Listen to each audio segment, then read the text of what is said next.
If you feel like a fraud, like you don't belong, like you're not good enough to have a podcast, to have a YouTube channel, create content, good. Well, you expect me to tell you that that you shouldn't feel that way. It is good you feel that way. That means you're not a narcissist. It means you actually care. Yeah. Wait, let me guess. Let me know if my guess is correct. You've been sitting there thinking, what am I to start a podcast? Right? I mean, you might not have said it expressly, but those are what the thoughts eventually articulate to be. Who wants to hear what I have to say? I'm not an expert. I just started the feed yesterday. I started it last week. I don't even know what I'm doing. I'm still trying to figure out stuff. I'm still there, right? I'm still going through chaos, the valley of the shadow of death. I'm not qualified. I am just me. I am me. Who even knows me? I even have a name that no one can pronounce. It sounds fun. If that sounds familiar, congratulations. You are officially human. That feeling, that's what people call imposter syndrome. And it's not a curse. It is proof that you actually give a damn. You know who doesn't feel like imposter syndrome? People who are so self-absorbed, so delusional, that they assume they are the smartest voice in every room. You're not that, and thank God for it. You care enough to question yourself. You care enough to want to do a good job. You care enough to want to get it right. And let me tell you something, even the so-called experts feel it. Ask them. Even the big names you look up to, they feel it. The difference, they feel it, right? And they do it anyway. Let me give you an analogy so you can really understand it. This fear, this failure, it's like having a trash talker that cannot actually stop you physically from doing what you want to do. It's there. It's like, oh, who are you? Look at your head. Your head's big. Who are you to want to be creating content? Look at you. You can't even speak English properly. Who are you to want to be creating content? Who are you? English is your second language. And look at how your accent is just saying, oh, what are you even saying?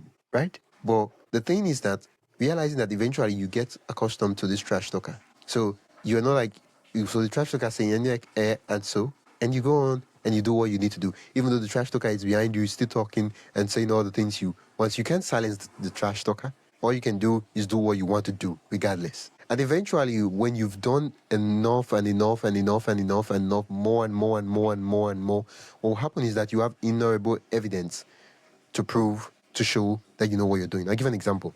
I started the podcast, I didn't know what I was doing. So I started recording interviews. I was sweating. I would clean my face. I was sweating. When you watch those comedy skits and you see them water running from their face, you're like, oh, that's comedy. That's what actually happened to me. Water was really rushing. I would clean my face. One would drop down. I was nervous, and I did the first 10 episodes, the first 20 episodes, and eventually, there are days even now that I've done over 300 episodes where I feel like I shouldn't even show up. Oh, I'm scared of how the episodes will turn out. And guess what I do? I just remind myself, dude, you've done 300 episodes. You know what you're doing. At least you do. And I show up. And then I had that episode that I showed up to the collection of episodes. So more. And so I keep doing that. I have more evidence. For you, you just don't even have that evidence. And so there is nothing for you to contradict the voice that is playing in your head that you don't know what you're doing. And so the only way to get the evidence is to show up scared, show up afraid, and to do it. Yes, and to do it anyway. Right? Don't try to, because here's the problem. You're focused on silencing the fear, on silencing the imposter syndrome, and all those things are there, instead of actually doing the work. Do the work, and you have evidence. And the best confidence will come from having ignorable, what did I ever say? Having so much evidence that it just goes beyond doubt that you know what you're doing.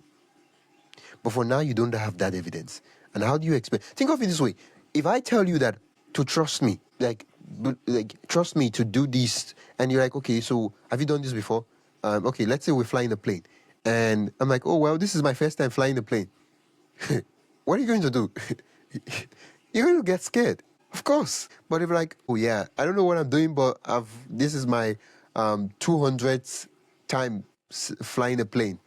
I didn't, you get, right? It's going to be, oh, this guy is just joking. This is the 200th time. I'm a licensed pilot. I have done all these things, and I've been flying for over 10,000 hours. I have 10,000 hours flights. I don't know how to call it, but flights time. You're like, yeah, the guy is joking, and you just smile, and everybody laughs over it, and we move on. But you have to practice. You have to keep showing up, and you have to be okay with hearing the voice, because now you don't have any evidence to base confidence on. So what do I have to tell you? What do I have to tell you? You should feel that fear. Yeah, own it. Accept the insecurities that you don't know what you're doing. And then hit record anyway, right? Realize that the fear cannot stop you from doing what you want to do. That, yeah, you're scared, yeah, but hit record. Because the only thing worse than sounding like an imposter is staying silent forever. Wow. My name is Wisdom Okonkwo, and go create, and you've been listening to the Podnovation podcast. Until next time, see you in the next episode.